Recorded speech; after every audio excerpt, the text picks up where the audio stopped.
MSW Media.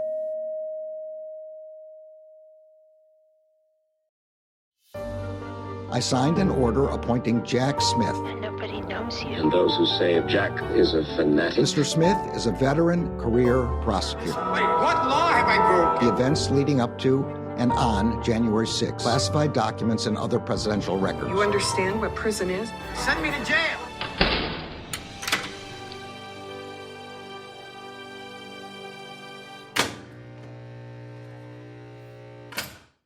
Hello and welcome to Jack, the podcast about all things special counsel. My name is Allison Gill, and we've had a lot of folks write in asking if there was an audio version of the special counsel's immunity brief because it's a lot to read. Well, ask and ye shall receive. This is the audio version of the immunity brief, and I'll be reading it with the known redacted names as provided by our friend Adam Klasfeld at Just Security. This audio version will be split up into multiple episodes that will be released daily. Thanks for listening, and please subscribe to the Jack podcast for free wherever you get your podcasts. All right, so in the last episode, in part 3, we ended by going through every single phone call with the state officials, between the officials and Donald Trump and some of his private campaign lawyers, sometimes the chief of staff, Mark Meadows, but only in his private capacity as assisting with Donald Trump's campaign. We went through all of those calls and the arguments in Section 3 as to why Jack Smith believes that they are not immune. Now, where we pick up, we're starting on page 111, close to the top, and we're going to talk about the even if, meaning even if the court decides that any of those conversations with the state officials were somehow official in nature, the presumption of immunity is rebutted. The section is called, even if the defendant's contacts with state officials were official, the government can rebut the presumption of immunity. Although the Supreme Court did not resolve the issue in Trump, it describes the basis for concluding that using the defendant's conduct of lying to and pressuring state officials to change the legitimate vote in a criminal prosecution would not intrude on executive branch functions or authority. Quote, indeed, the Constitution commits to the states the power to appoint presidential electors in such a manner as the legislature thereof may direct.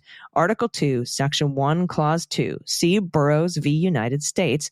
Article 2, Section 1, appointment powers, we have said, quote, gives the states far-reaching authority over presidential electors absent some other constitutional constraint. By contrast, the federal government's role in appointing electors is limited. Congress may prescribe when the state-appointed electors shall meet, and it counts and certifies their votes. That's Article 2, Section 1, Clause 3 and 4. The president, meanwhile, plays no direct role in the process, nor does he have authority to control the state officials who do. And the framers, wary of, quote, cabal, intrigue, and corruption, unquote, specifically excluded from service as electors all those who from situation might be suspected of too great devotion to the president in office. That is Federalist number 68 by Hamilton and Article 2, Section 1, Clause 2 of the Constitution. Under the Constitution, the executive branch has no constitutionally assigned role in the state electoral process. To the contrary, the constitutional framework excludes the president from that process to protect against electoral abuses. Accordingly, applying federal criminal law to the defendant's use of fraud to interfere with electoral processes carried out by the states does not intrude on executive branch authority or functions.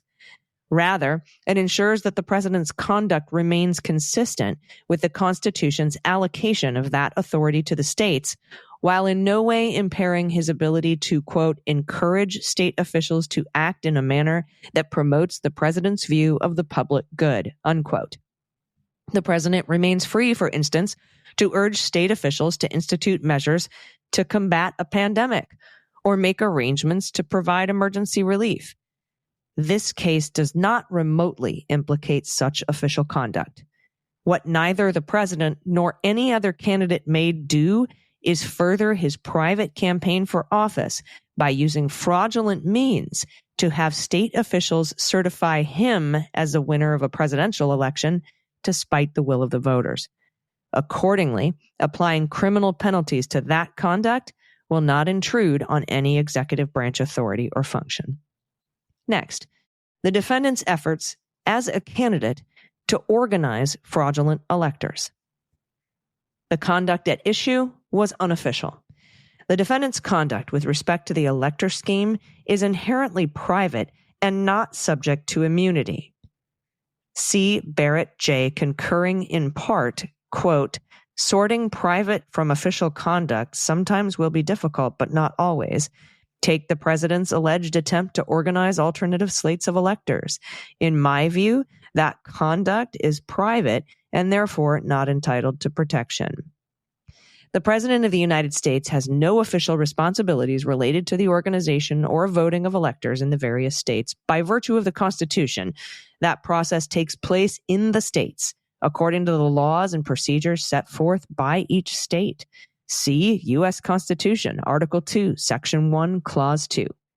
At oral argument before the Supreme Court, the defendant initially conceded that the plan to submit fraudulent electors directed by the defendant and Rudy Giuliani was not official. The government nonetheless sets forth here the context, form, and content of the defendant's private contacts with RNC Chairwoman McDaniel in furtherance of the fraudulent elector plan, because the defendant conversely suggested in the same oral argument that he will argue that those efforts were official. The defendant had two relevant contacts with McDaniel. First, he and co-conspirator John Eastman called Ronna McDaniel on December 6th to ask her to ensure that the effort was properly coordinated. And second, on the evening of December 14th, Ronna McDaniel emailed the defendant through his executive assistant, Molly Michael, to inform him that the fraudulent electors had cast the votes he had directed. The defendant and John Eastman's call to Ronna McDaniel on December 6th was private. The defendant placed the call, along with John Eastman, a private attorney and co-conspirator, to Ronna McDaniel, the chairwoman of a political organization whose objective was to elect a broad set of Republicans at the federal and state level, including the defendant and other allied candidates. John Eastman was acting in his capacity as a private attorney for the defendant. On the same day, John Eastman emailed with several other private attorneys and wrote, quote, "This is huge and hugely important. Let's make sure the various state electors are aware of the absolute necessity of meeting on the 14th, casting their votes, and otherwise complying with the transmittal requirements of federal law." Finally, the content of the call was likewise unofficial. The defendant and John Eastman asked Ronna McDaniel to work with the campaign to ensure that the fraudulent electors were properly organized, which she agreed to do and did, as is clear from her further contacts with Rudy Giuliani and Boris Epstein regarding the plan. Ronna McDaniel's email to the defendant on December 14th was likewise a private communication. Ronna McDaniel simply forwarding the defendant an RNC communication summarizing the electoral vote to inform him that the private task the defendant had given her was complete, and Molly Michael confirmed that she had relayed that message by writing, quote, "It's in front of him," unquote. As discussed, when a White House staffer facilitates unofficial conduct by relaying private political communications, the private action is not converted to an official one simply because an executive branch aide helps carry it out. The next section, even if the conduct were deemed official, the government could rebut the presumption of immunity. In any event, even if the defendant's efforts to convene fraudulent electors could be considered official, the presumption would be rebutted because, quote, "a president has no legal authority and thus no official capacity to influence how the states appoint their electors. And accordingly, there is, quote, no plausible argument for barring prosecution of that alleged conduct." That's a quote from the Trump immunity case from Barrett, concurring. Quote, "While Congress has a limited role in the appointment of presidential electors, the president has none," unquote. Accordingly, applying the criminal law to the defendant's alleged attempt to organize alternative slates of electors, while properly viewed as prosecution for private conduct, implicates no authority or function of the executive branch, and therefore including such conduct in the defendant's prosecution, poses no danger of intruding on executive branch authority or functions. No federal executive function is impaired by applying criminal law to the alleged conduct of privately organizing fraudulent slates of electors. Next section. The defendant's public speeches, tweets, and other public statements as a candidate. The statements at issue were unofficial. Merely because the president is speaking to the public, even on, quote, matters of public concern, unquote, does not automatically render the communication official. That is quoting Blasingame. Instead, what matters is, quote, whether the president is speaking or engaging in conduct in an official capacity as office holder, or instead in an unofficial capacity as office seeker, unquote, as determined by content, form, and context, as stated in the Trump immunity decision. Starting before the election and lasting until January 6th, the defendant at various times communicated publicly not as president, but as a candidate for office. These communications included public campaign speeches, tweets, and other public statements and comments. The defendant's communications that the government has alleged in the superseding indictment and described in Section 1 were all made in his capacity as a candidate and are not official. Let's look at the speeches. The defendant made a number of speeches as a candidate rather than as an office holder. Quote, there may be contexts in which the president, notwithstanding the prominence of his position, speaks in an unofficial capacity, perhaps as a candidate for office or a party leader, unquote. The superseding indictment cites, and the government plans to use at trial, two speeches. Number one, the defendant's campaign speech at a political rally in Dalton, Georgia on January 4th, 2021, and his campaign speech at a political rally on the Ellipse on January 6th, 2021. Let's start with Dalton, Georgia, January 4th, 2021. In his capacity as a candidate, the defendant traveled to Dalton, Georgia on January 4th at the invitation of two Republican U.S. senators who were competing in a runoff election the following day to retain their seats. The RNC paid for the event. The White House's records, including the trip binder that the White House staff prepared for the event and that includes a schedule and manifest, further confirm the private nature of the Dalton speech. The defendant was the only executive branch participant at the event. Other attendees were federal and state elected officials, the chairman of the Georgia Republican Party, and the founder of Bikers for Trump.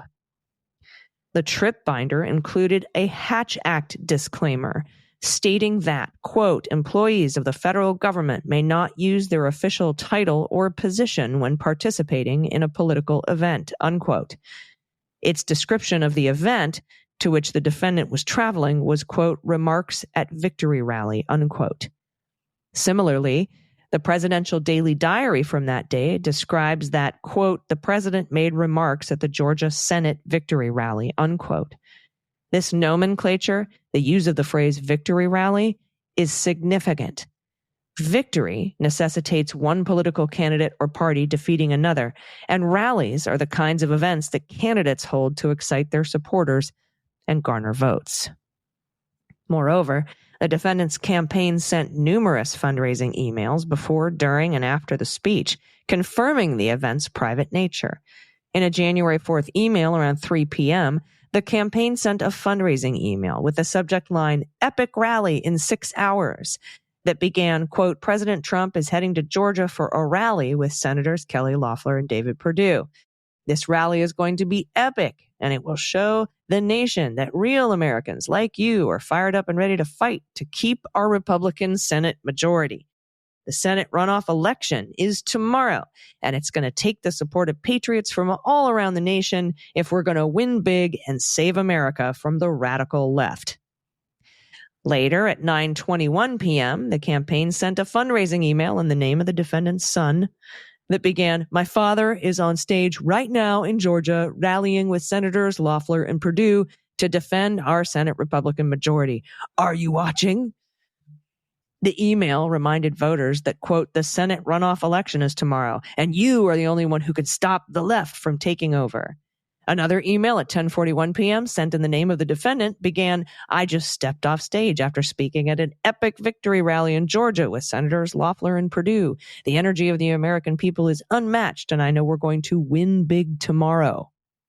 Finally, the content of the Dalton speech confirms its unofficial nature.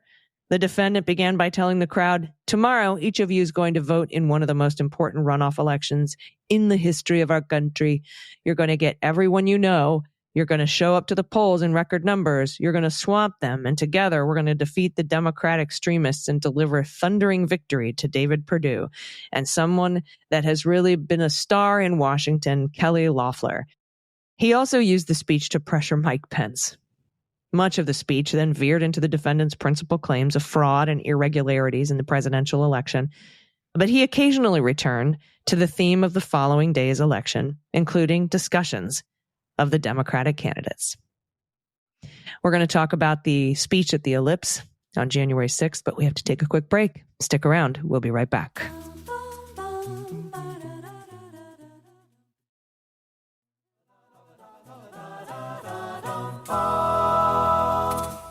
All right, welcome back. Now that we've covered the speech in Dalton, Georgia, we're on to the Ellipse on January 6, 2021.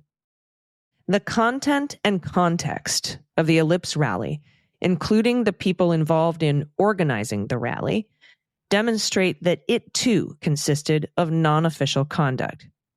The Ellipse rally, named the Save America Rally or the March for Trump, was planned and executed by private political supporters, including Women for America First, WFAF, a 501c4 organization that advocated for the defendant's re-election in advance of Election Day in 2020 and throughout the post-election time period. And quoting the immunity decision in Trump, quote, knowing who was involved in organizing the rally could be relevant for the classification of the Ellipse speech as official or unofficial, unquote. The Ellipse rally was originally planned to take place at Freedom Plaza, but after WFAF began to plan the rally independent of the defendant, Caroline Wren, a private fundraiser for the defendant, contacted WFAF to discuss moving the event to the Ellipse and featuring the defendant as a guest. The organizers and planners of the event were almost exclusively private individuals with minimal involvement by White House advance staff. The United States Secret Service, which is charged with the president's protection at all times, even during unofficial events, considered the rally to be, quote, a campaign event, unquote. The rally was completely funded by a $2.1 million private donation by Julie Fancelli, a grocery chain heiress. This private funding, while not dispositive, is a strong indicator that the event was unofficial. One of the rally organizers who had the most direct contact with Trump was an employee of the defendant's campaign until December 31st, 2020, and after that, a private citizen. And in public statements since leaving office, the defendant has said repeatedly that he, quote, had nothing to do with the rally other than they asked me to make a speech. I showed up for a speech. For weeks leading up to the event, the defendant promoted it on Twitter using the word rally, a word that the defendant on his Twitter account reserved almost exclusively for political and campaign events. As with the trip binder for the Dalton remarks, the defendant's trip binder for the Ellipse speech also reinforces the private nature of the event. Although it does not include the same Hatch Act disclaimer, perhaps because the event, in contrast to the Dalton rally, was not for the benefit of another political candidate, it describes the event as the defendant's remarks at the Save America rally, using the word rally that reflects unofficial campaign-related events. The defendant's White House employees understood the rally and the defendant's speech at it to be private, unofficial exercise and acted accordingly. Consistent with the Hatch Act's requirements that officials within the executive branch, other than the president or vice president, must refrain from using their official authority for partisan political purposes, on the morning of the rally, an email from White House photographer Sheila Craighead on which Dan Scavino was copied, provided, quote, a reminder today is a political event, unquote. Likewise, the defendant's White House speechwriting staff understood the speech was a political, unofficial one and used their personal devices and personal email accounts to do most of the drafting and fact-checking for the defendant's ellipse speech, though some last revisions to the speech on the morning of January 6th occurred over White House email. And officials in the White House counsel's office, who customarily reviewed the defendant's official remarks, pointedly did not review the ellipse speech because it was unofficial. Similarly, the White House website, in the moments after the defendant's speech at the rally, made no mention of it. Instead, the official webpage touted the official accomplishments like COVID vaccines and peace in the Middle East. By contrast, the speech was advertised heavily by the defendant's campaign Twitter account, which also repeatedly posted clips of the event in progress and afterwards. The day of logistics of the Save America rally further indicate its private nature. No other executive branch official spoke. Instead, other speakers included WFAF officials, the defendant's political allies, 2 U.S. representatives, and the defendant's co-conspirators and private attorneys, Rudy Giuliani and John Eastman. Moreover, the defendant's appearance was consistent with a campaign rally, not an official event. The crowd and the rally consisted of the defendant's political supporters who held signs and wore clothing bearing the defendant's campaign slogans. And the manner in which the defendant took the stage at the rally was also consistent with his campaign rallies. Instead of entering as a military band played Hail to the Chief, as he might at an official presidential event, the defendant entered and exited the ellipse speech to the songs he had used throughout his campaign, Lee Greenwood's God Bless the USA, and the Village People's YMCA. Tellingly, the significant similarities with the defendant's Dalton campaign speech confirm that the ellipse speech, delivered just 2 days later, was private, partisan electioneering. The defendant covered many of the same topics and told many of the same lies about fraud in only his election, in some cases using the exact same words. For instance, the defendant, as a candidate, falsely claimed he had won the election, that's Dalton, Georgia, 1102, quote, I ran 2 elections, I won both of them, second one much more successful than the first. At the ellipse, he said, I've been in 2 elections, I won them both, and the second I won much bigger than the first, unquote. The defendant, as a candidate and the leader of a political party, implored political supporters to pressure Pence. In Dalton, Georgia, he said, quote, I hope Mike Pence comes through for us. I have to tell you, I hope that our great vice president comes through for us. He's a great guy. Of course, if he doesn't come through, I won't like him quite as much, unquote. At the ellipse, he said, quote, I hope Mike is going to do the right thing. I hope so, because if Mike Pence does the right thing, we win this election, unquote. The defendant, as a candidate and the leader of a political party, attacked a fellow party member who had been insufficiently subservient. In Dalton, Georgia, he says Georgia Governor Kemp was an incompetent governor, and at the ellipse, he said Kemp was one of the dumbest governors in the United States, unquote. The defendant, who in his capacity as a candidate had suffered personal legal defeats in his private election-related litigation at the Supreme Court, attacked it. In Dalton, Georgia, he said, I'm not happy with the Supreme Court. They're not stepping up to the plate. They're not stepping up. And at the ellipse, he said, I'm not happy with the Supreme Court. They love to rule against me. The defendant, as a candidate, made myriad false claims regarding fraud in the presidential election, including Arizona. Non-citizens cast 36,000 votes. In Dalton, Georgia, he said, in Arizona, more than 36,000 votes were cast by non-citizens. At the ellipse, he said, over 36,000 ballots were illegally cast by non-citizens. And there were more ballots than voters. In Dalton, Georgia, he said, quote, there were 11,000 more ballots than there were voters. And at the ellipse, he said, 11,600 more ballots and votes were counted, more than there were actual voters, unquote. Georgia, there were more than 10,000 dead voters. At the Dalton speech, he said, quote, we were up 10,315 ballots were cast by individuals whose name and date of birth matches a Georgia resident who died in 2020 prior to the election. Then your wacky Secretary of State said 2 people. At the ellipse, he said, over 10,300 ballots in Georgia were cast by individuals whose names and dates of birth matched Georgia residents who died in 2020 and prior to the election. More than 2,500 ineligible felons voted. In Dalton, Trump said 2,506 ballots were cast by individuals whose name and date of birth matches an incarcerated felon in a Georgia prison. Maybe they aren't all there, but they did a lot of work. I paid a lot of money to a lot of people. I can tell you that. At the ellipse, he said more than 2,500 ballots were cast by individuals whose names and dates of birth match incarcerated felons in Georgia prison, people who are not allowed to vote. Thousands of unregistered people voted. In his Dalton speech, he said 4,502 illegal ballots were cast by individuals who do not appear on the state's voter rolls. At the ellipse, he said more than 4,500 illegal ballots were cast by individuals who do not appear on the state's own voter rolls. He also said more than 18,000 voters used vacant addresses. He told the Dalton, Georgia folks 18,325 illegal ballots were cast by individuals who registered to vote using an address listed as vacant, according to the Postal Service.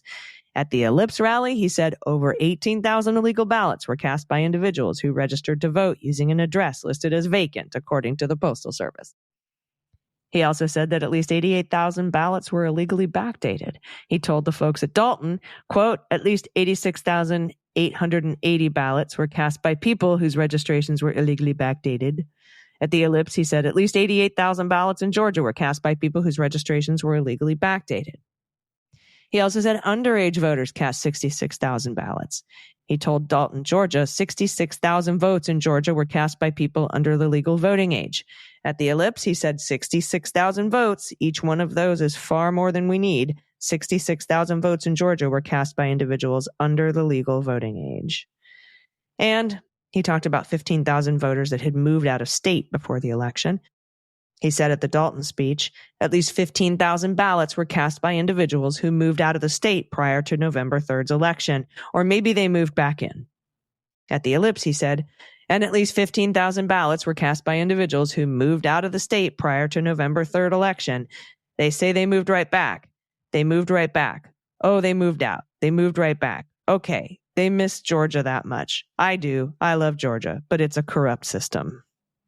He lied about Michigan, saying 17,000 ballots were cast by dead people in both speeches.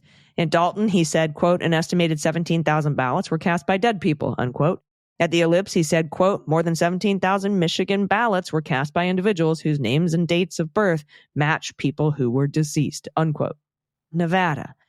Signature verification matches were flawed. He said this at both speeches. In Dalton, he said, quote, in Clark County, Nevada, over 130,000 ballots. This is far, just so you know, all of these numbers, this is far more than we need, were processed on machines where the signature matching threshold was intentionally lowered to a level that you could sign your name Santa Claus and it wouldn't pick it up. At the Ellipse, he said, quote, in Clark County, Nevada, the accuracy settings on the signature verification machines were purposely lowered before they were used to count over 130,000 ballots. He also said there were tens of thousands of double votes in Nevada. He told the folks at Dalton, Georgia, quote, more than 42,000 people in Nevada double voted.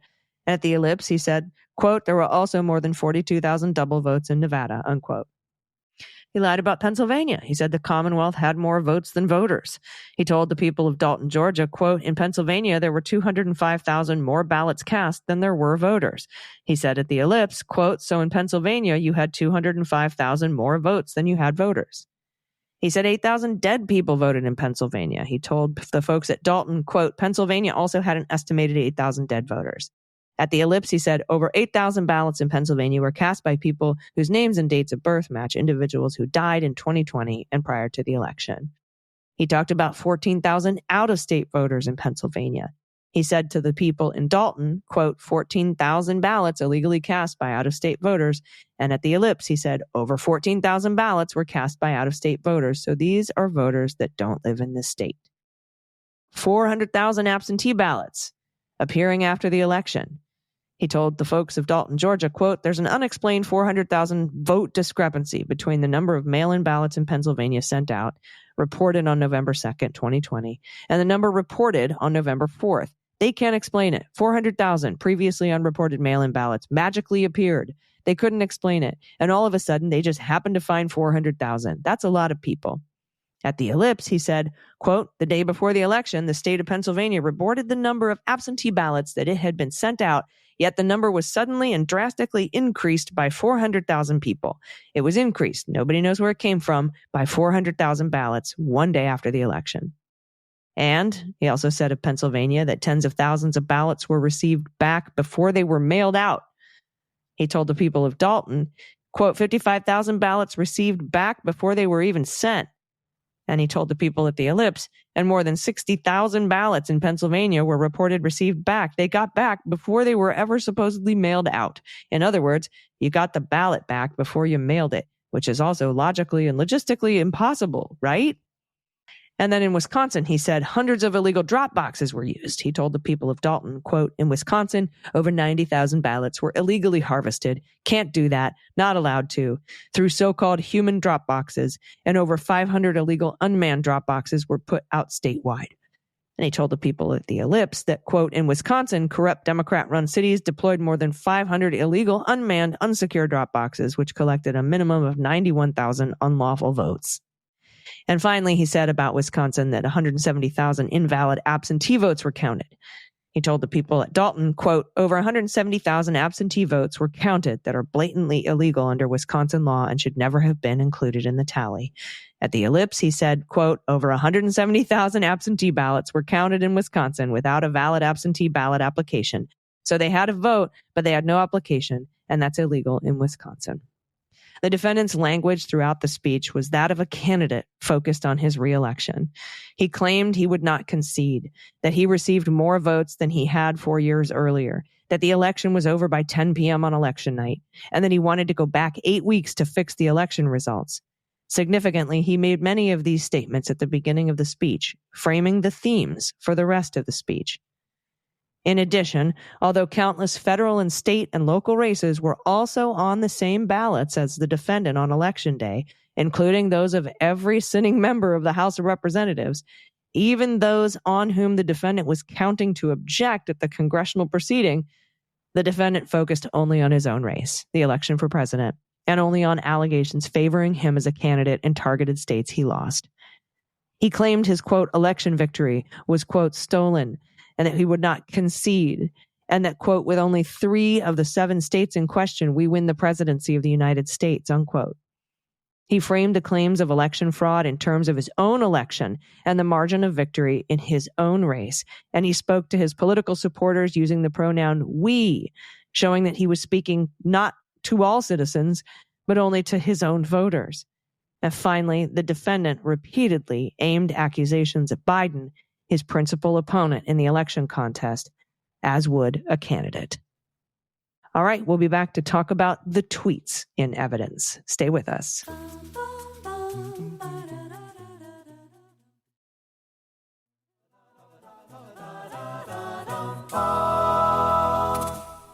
All right, welcome back. We've gone over the speeches. Let's go over the tweets. One of the tools the defendant used for partisan political advantage and in furtherance of charged conspiracies was his personal Twitter account.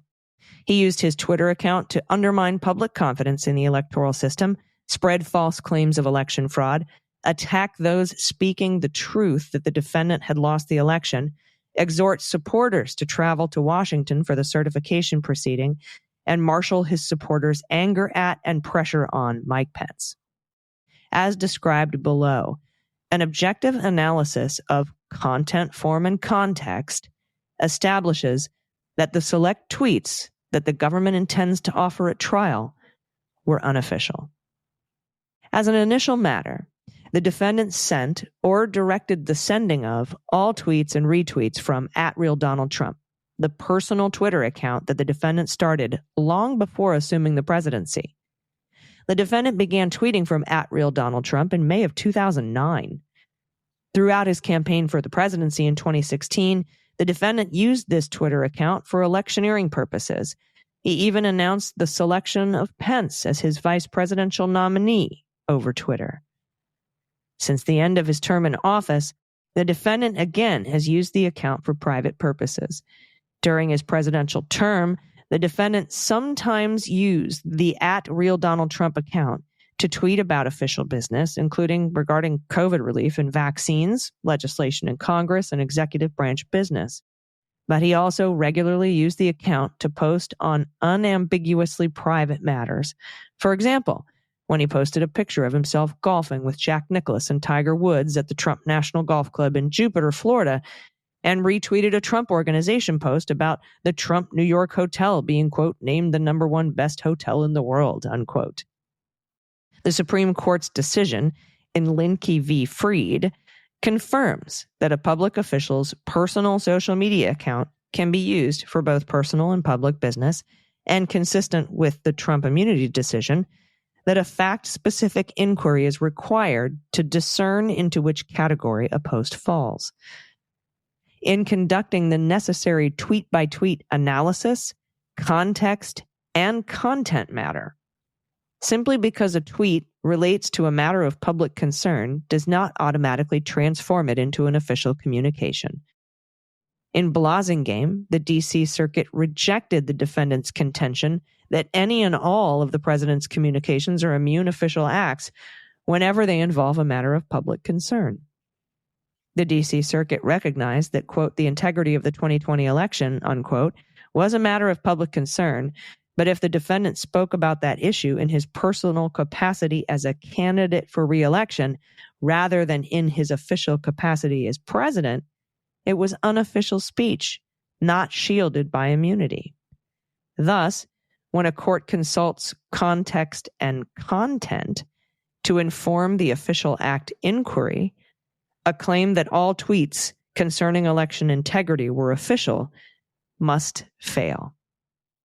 An analysis of the @RealDonaldTrump account during the time period of the charged conspiracies demonstrates that the defendant frequently used the account to advance his unofficial objectives as candidate.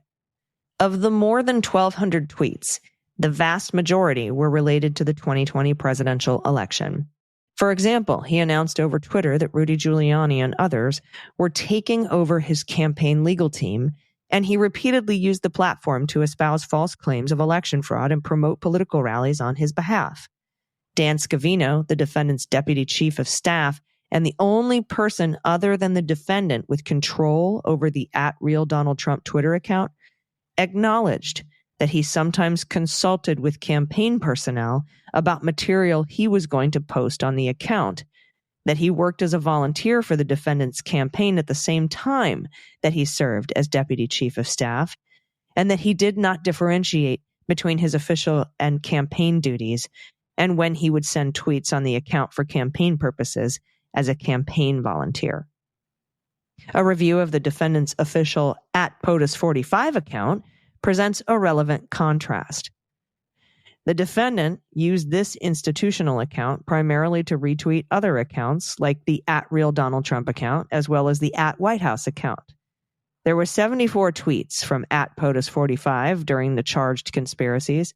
None of them include the defendant's election-related claims or his election challenges. The last 4 tweets in the account, which the government cites here to show context, were retweets of tweets from @RealDonaldTrump regarding January 6th. These include 2 tweets that the defendant issued on the afternoon of January 6th, purportedly asking individuals to support law enforcement and stay peaceful. Notably, the @POTUS45 account archive does not include the defendant's Twitter pressure campaign against Pence, such as the 2:24 p.m. tweet on January 6th. Below, the government analyzes the content, form, and context of various categories of the defendant's tweets. All of these categories consist of unofficial tweets. Tweets as a candidate casting doubt on election integrity.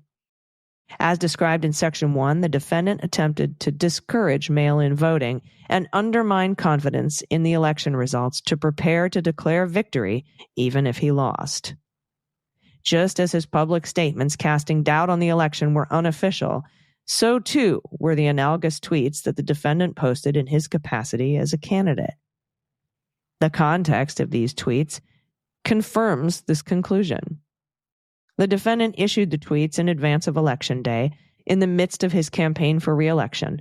Furthermore, he made them while his own campaign advisors were warning him that Biden's supporters were much more likely to use mail-in voting, the very method the defendant attempted to discourage. In addition, the tweets' content further reinforces their private nature. They show the defendant taking a partisan electioneering position on an issue rather than proposing any official measures to address a problem that the defendant claimed existed. Tweets making false claims of election fraud. The superseding indictment alleges that the defendant repeatedly and widely disseminated false claims of election fraud. One of the ways he did so was by tweet, constantly, day in and day out. Examples of the kinds of tweets the government intends to use at trial are set forth throughout Section 1, in which the defendant falsely claimed victory and outcome determinative election fraud in targeted states. These kinds of tweets all shared common internal characteristics that established their unofficial nature. The defendant used the language of a candidate when he spoke in terms of his personal electoral victory, quote, "I win," or quote, "we win."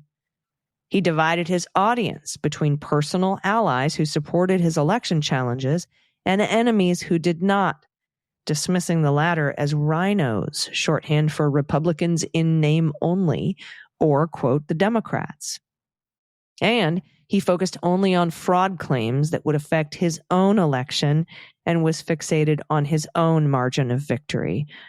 Quote, "far more votes than are necessary to win," unquote. Next section, tweets and retweets attacking those speaking the truth about the election.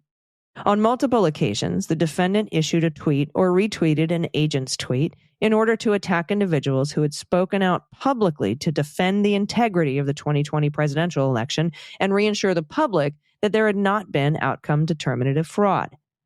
These instances include, on November 11th, the defendant attacked Philadelphia City Commissioner Schmidt after he dispelled fraud claims in a television interview that the defendant saw.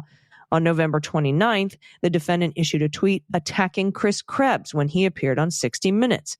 On December 6th, the defendant retweeted a post by his agent Christina Bobb attacking Arizona House Speaker Rusty Bowers for a public announcement that the defendant had not presented Arizona legislators with any evidence of outcome determinative fraud and that the Arizona legislature could not overturn the election results based on unsupported theories of fraud. Again, on December 6th, the defendant retweeted a post by his agent Bernie Carrick labeling 4 Republican state legislators cowards after they issued a public announcement that they could not overturn the popular vote and appoint their own electors. And on December 21st, the defendant attacked Wisconsin Supreme Court Justice Hagedorn for ruling against him. Now we're going to go through each one of those instances, but first we have to take a quick break. Stick around. We'll be right back.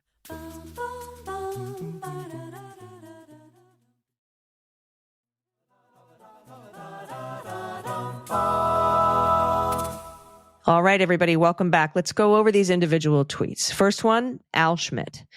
After Schmidt, then a Philadelphia city commissioner, gave a television interview on November 11th and made clear he had not seen evidence of fraud there, the defendant issued a tweet attacking Schmidt in partisan terms.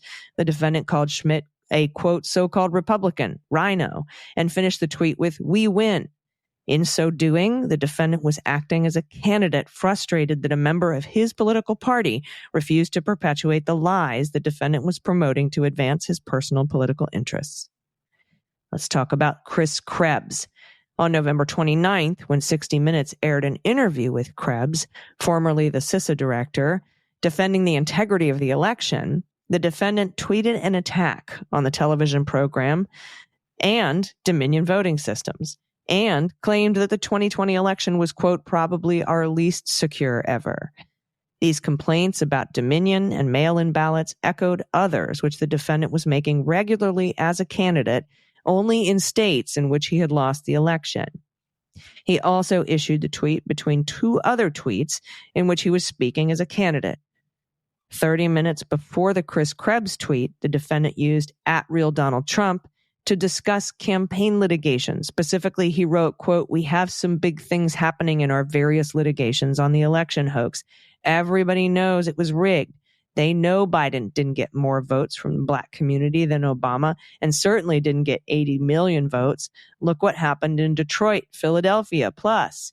And within 20 minutes of the Chris Krebs tweet, the defendant issued another tweet about 60 Minutes, this time asking whether the, quote, fake news program was paying attention to a tweet that the defendant then linked by Mike Flynn, then a private citizen, who in turn was publicizing what he characterized as a campaign litigation victory on the defendant's behalf by co-conspirator Sidney Powell in litigation in Georgia.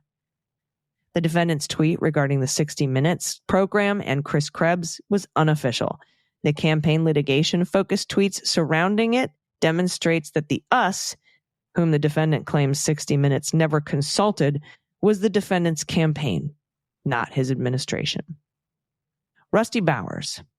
In the early morning hours on December 6th, upon returning from a campaign speech in Valdosta, Georgia, the defendant retweeted a December 4th tweet from Christina Bobb, who was working with the campaign and Boris Epshteyn to overturn the election results, attacking Arizona House Speaker Rusty Bowers after Bowers released a public statement that he had not seen any evidence of election fraud and could not take action to overturn the election results in Arizona.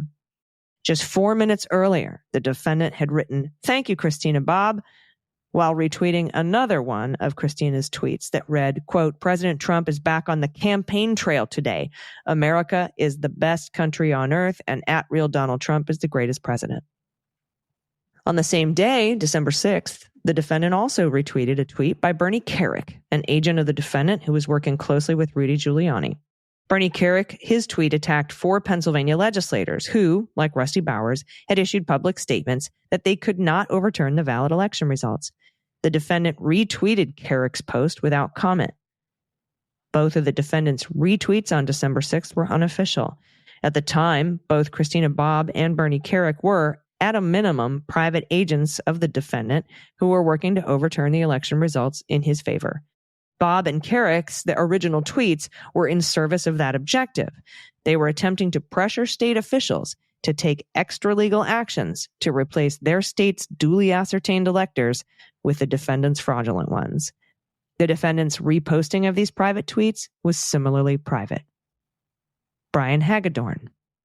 On December 21st, when Wisconsin's governor signed a certificate of final determination confirming that Biden had won the state based on the resolution by the Wisconsin Supreme Court of a lawsuit in Biden's favor, the defendant took to Twitter to attack Justice Hagedorn, who had written the majority opinion that ruled against him.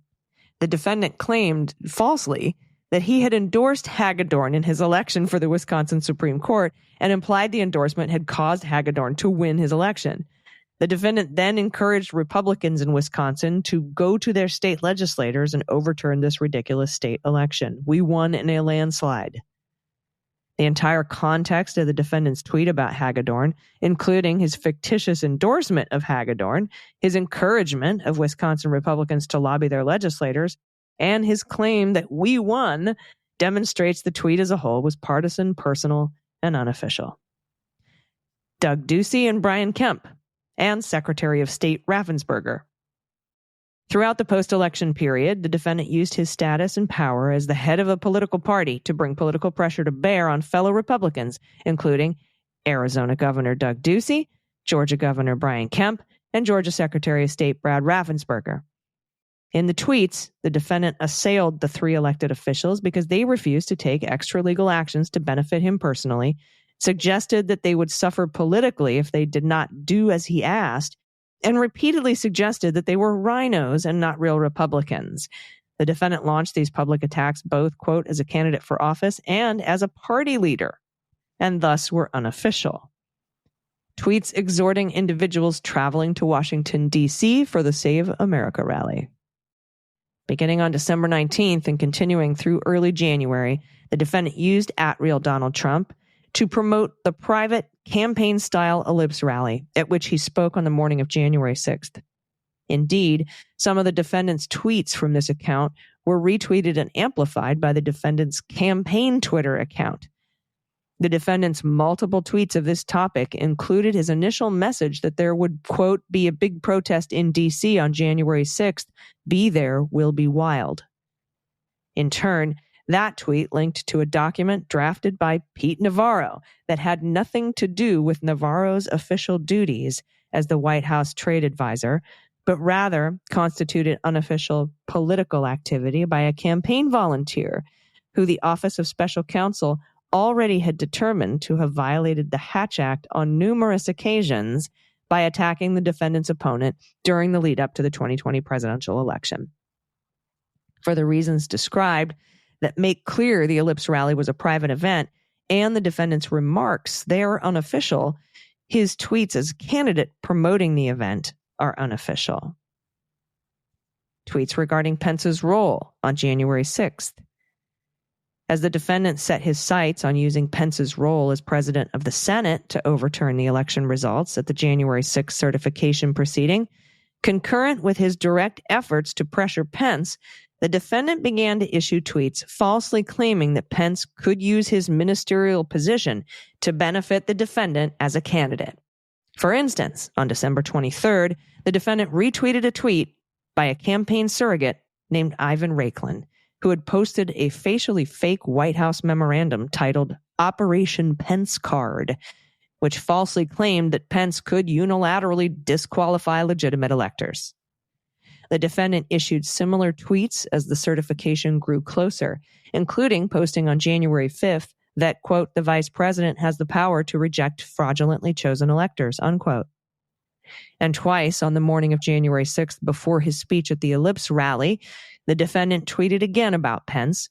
First, at 1 a.m., the defendant wrote, quote, if Vice President Pence comes through for us, we will win the presidency. Many states want to decertify the mistake they made in certifying incorrect and even fraudulent numbers in a process not approved by their state legislatures, which it must be.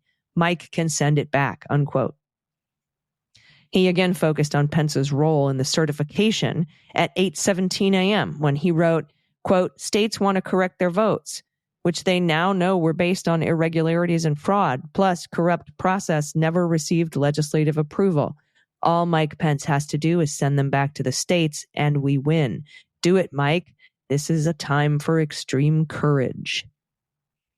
The context and content of these tweets established that they were unofficial. Through the tweets, the defendant was using the political pressure of his supporters and social media followers to convince Pence to take an action to benefit the defendant as a candidate and help him overturn the result of an election. As discussed, the defendant played no official role in the congressional certification proceeding and was not using his tweets about Pence's role to advance any executive branch or governmental interest. Likewise, the defendant had no role in whether state legislatures might take action regarding their own electoral slates, though his claim that these legislatures were poised to do so was also false. And the defendant's language throughout the tweets is that of a candidate seeking to win an election, including stating to his political supporters that if Pence, quote, comes through for us, we will win the presidency, unquote. And, quote, all Mike Pence has to do is send them back to the states and we win, unquote. The private and campaign nature of the tweets is further confirmed when viewed in the context of the defendant's increasing desperation, as even his unlawful path to remain in power narrowed. When the defendant retweeted the, quote, Operation Pence Card tweet on December 23rd, the defendant knew that he had lost the legitimate Electoral College vote and had begun summoning supporters to Washington for the Ellipse rally on January 6th. When he tweeted on January 5th that Pence had the power to reject fraudulent electors, Pence already told him many times that he didn't have the power, including as recently as the day before. And in the early morning hours of January 6th, when the defendant again tweeted publicly that Pence should exceed his authority as president of the Senate when counting electoral votes, the defendant's personal desperation was at its zenith. He was only hours from the certification proceeding that spelled the end. The defendant's 2:24 p.m. tweet on January 6th. The defendant's 2:24 p.m. tweet aimed at the vice president was unofficial, The defendant personally posted the tweet on the afternoon of January 6th at a point when he already understood that the Capitol had been breached, writing, quote, "Mike Pence didn't have the courage to do what should have been done to protect our country and our Constitution, giving states a chance to certify a corrected set of facts, not the fraudulent or inaccurate ones, which they were asked to previously certify.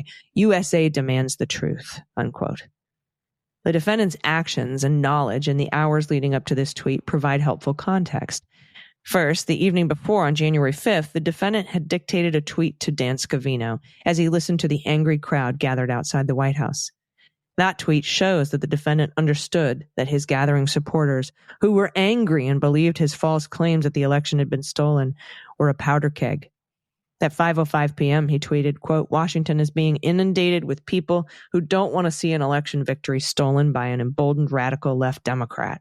Our country has had enough. They won't take it anymore. We hear you and love you from the Oval Office. Make America great again." Thereafter, the defendant continued to fixate on preventing the certification proceeding. As described above, he tweeted about it at 1 a.m. on January 6th and again at 8:17 a.m. After the 8:17 a.m. tweet, the defendant worked on his remarks for the ellipse and planned to include language explicitly putting pressure on Pence regarding the certification until advisors prevailed on him not to. At 11:15 a.m., the defendant called Pence and tried one last-ditch effort to convince him to fraudulently reject or return Biden's legitimate electors. Pence was resolute and unmoved, and the defendant was furious. Immediately after the call, the defendant directed that the original language targeting Pence be reinserted in his prepared remarks for the ellipse rally. The defendant then went to the ellipse and delivered a falsehood-laden speech to his angry supporters. He purposely singled out Pence by claiming Pence had the power to overturn the election results, and, though the defendant stood at the podium with full knowledge that Pence would not do so, gave the crowd false hope that Pence might exercise that power. The defendant told the crowd to act, stating, "We can't let it happen," and then directed his supporters, who were angry and motivated by his speech, to march to the Capitol. Instead of marching with his supporters as he said he would, the defendant returned to the White House. He went to the dining room next to the Oval Office and began to watch television coverage of the events at the Capitol. Although the government does not intend to use at trial evidence of the defendant's discussions with White House staff during this time period, it provides necessary context. When news broke that rioters had breached the Capitol, the defendant's advisors, including Pat Cipollone, Deputy White House Counsel Philbin, and Hirschman, urged the defendant to issue calming messages and make efforts to stop the riot. The defendant refused, responding that people at the Capitol were angry because the election had been stolen. Eventually, all of the defendant's staffers left him alone in the dining room. Fox News continued to report on the growing crisis at the Capitol. It was at that point, alone, watching the news in real time, and with knowledge that rioters had breached the Capitol building, that the defendant issued the 2:24 p.m. tweet attacking Pence for refusing the defendant's entreaties to join the conspiracy and help overturn the results of the election. 1 minute later, the Secret Service was forced to evacuate Pence to a secure location in the Capitol. This was roughly 90 minutes after Pence had announced publicly that he would not act unlawfully to overturn the election. The certification proceeding was underway, and the first breach of the Capitol building had occurred minutes before at 2:12 p.m. At that point, the defendant's only hope to disrupt the certification proceeding and retain power was through his angry supporters. The defendant further revealed the private nature of his desperate conduct as a candidate rather than a president, in an exchange that the government does not plan to use at trial that he had with Nick Luna shortly after the 2:24 p.m. tweet. Upon receiving a phone call alerting him that Pence had been taken to a secure location, Nick Luna rushed to the dining room to inform the defendant in hopes that the defendant would take action to ensure Pence's safety. Instead, after Nick Luna delivered the news, the defendant looked at him and said only, "So what?" The private, unofficial nature of the 2:24 p.m. tweet contrasts with two other tweets the defendant sent during the following hour and a video message he sent 2 hours later, and which the government does not intend to introduce at trial. Only after advisors had again urged the defendant to calm matters at the Capitol, the defendant at 2:38 posted, quote, "Please support our Capitol Police and law enforcement. They are truly on the side of our country. Stay peaceful," unquote. As the violence at the Capitol nonetheless escalated, the defendant at 3:13 posted, quote, "I am asking for everyone at the U.S. Capitol to remain peaceful. No violence. Remember, we are the party of law and order. Respect the law and our great men and women in blue. Thank you." And after those tweets failed to disperse the rioters, and after still more demands from his staff that he do more to stop the riot, the defendant at 4:17 p.m. tweeted a video message in which he finally asked those at the Capitol, whom he described as very special people that he loved, to leave the Capitol, while also claiming, quote, that we had an election that was stolen from us. He sent a tweet at 6:01 p.m. that conveyed a similar sentiment, quote, "These are the things and events that happen when a sacred landslide election victory is so unceremoniously and viciously stripped away from great patriots who have been badly and unfairly treated for so long. Go home with love and in peace, and remember this day forever." The defendant at least has an argument, though he issued the 2:38 p.m. and 3:13 p.m. tweets only after being harangued by his staff, while he adamantly refused to do anything at all, that he was addressing a matter of public safety as president. Likewise, in the 4:17 p.m. message, the defendant, while still focused on his election loss, asked rioters to evacuate the breached Capitol and foreshadowed the sentiment in his 6:01 p.m. tweet when he said, "Go home with love and in peace." By contrast, the 2:24 p.m. tweet, the defendant focused solely on the vice president's role in the certification of the presidential election results, a matter of intense personal concern to the defendant as a candidate for office.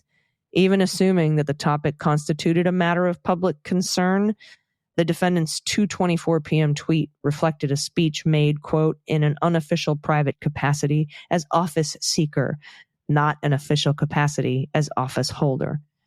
Given all this context, the 2:24 p.m. tweet was unofficial. When the defendant sent it, he knew that what he had asked Pence to do and that he claimed would protect our country and Constitution was contrary to the Electoral Count Act, that no state was poised to certify a corrected state of facts, that a large crowd of his political supporters had gathered in Washington at his urging, that these supporters were angry and believed his false claims that the election had been stolen, that he had called them to action through his ellipse speech, in which he told them that Pence might still do as he wished and directed these supporters to march to the Capitol, and that his supporters had done so and had breached the Capitol building. The defendant also knew what his advisors were forcefully urging him to do as president, issue a message to quell the emergency at the Capitol. Instead, the defendant refused repeatedly until his advisors gave up and left him alone in the dining room. It was then that the defendant issued the 2:24 p.m. tweet as a candidate communicating to his angry supporters that Pence had let him and them down. The content of the 2:24 p.m. tweet was not a message sent to address a matter of public concern and ease and unrest. It was the message of an angry candidate upon the realization that he would lose power. And unlike the defendant's later tweets that day, the defendant was not asking the individuals at the Capitol to remain peaceful, leave the building, or go home. All right, everybody, we'll be back tomorrow, and we'll talk about how other public statements that the defendant, Donald Trump, made are not subject to immunity. Thanks for listening to the Jack Podcast, and thanks for listening to our audio reading of the immunity brief by special counsel. We'll see you tomorrow.